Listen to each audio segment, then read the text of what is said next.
হাতে প্ল্যাকার্ড আর পতাকা নিয়ে রাজপথ দখল করেছে আন্দোলনকারীরা। আর প্রবল জনস্রোতে সরকার পতনের হুঙ্কারে যেন কাঁপছে গোটা দেশ। সরকার বিরোধী বিক্ষোভে আবারও উত্তাল তুরস্ক। প্রেসিডেন্ট রিসেপ তাইব এরদোগানের পদত্যাগের দাবিতে রাজধানী আঙ্কারার রাজপথে জড়ো হয়েছে লাখ লাখ মানুষ। সেখানে তাদের দাবি একটাই, প্রেসিডেন্ট এরদোগানের পতন চাই। তবে কি নেপালের পর এবার তুরস্কেও পতন হতে যাচ্ছে সরকারের? রোববার তুরস্কের রাজধানী আঙ্কারায় প্রধান বিরোধী দল রিপাবলিক পিপলস পার্টি বিশাল এ সমাবেশের আয়োজন করে। আঙ্কারার তান্দোগান স্কোয়ারে এ সমাবেশে অংশ নিয়েছেন কয়েক লাখ মানুষ। এ সময় বিক্ষুব্ধ জনতাকে তুরস্কের পতাকা ও দলীয় ব্যানার উড়িয়ে প্রেসিডেন্ট এরদোগানের পদত্যাগের জন্য স্লোগান দিতে দেখা গেছে। গত কয়েক মাসে সিএইচপির একাধিক মেয়র ও শতাধিক পৌর কর্মচারীকে দুর্নীতির অভিযোগে গ্রেফতার করা হয়েছে।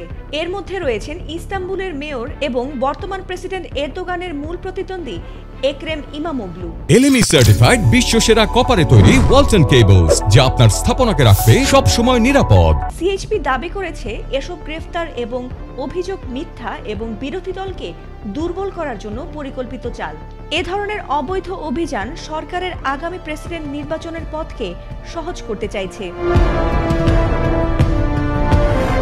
বিক্ষোভকারীদের মতে গত এক বছর ধরে বিরোধী পার্টি সিএইচপির সদস্য ও সমর্থকদের ওপর আইনি দমন পীড়ন চালাচ্ছে আঙ্কারা প্রশাসন।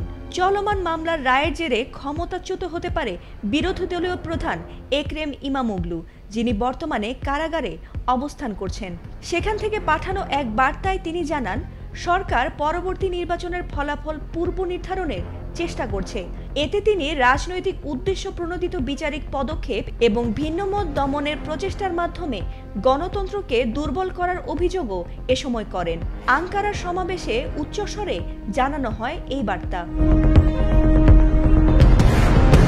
গত মার্চ মাসে বিরোধী দলীয় নেতা এক্রেম ইমামোগলুকে গ্রেফতারের পর থেকেই শুরু হয় তুরস্কের রাজনৈতিক অস্থিরতা। এর ফলে দেশটির মুদ্রা লিরার ক্রমাগত দরপতন ঘটতে থাকে। নড়বড়ে হয়ে যায় দেশটির অর্থনীতি। আর এরপর থেকেই পতনের ডাক আসে বর্তমান প্রেসিডেন্ট এরদোগানের। ফাতিমা সুলতানা, এটিএন বাংলা।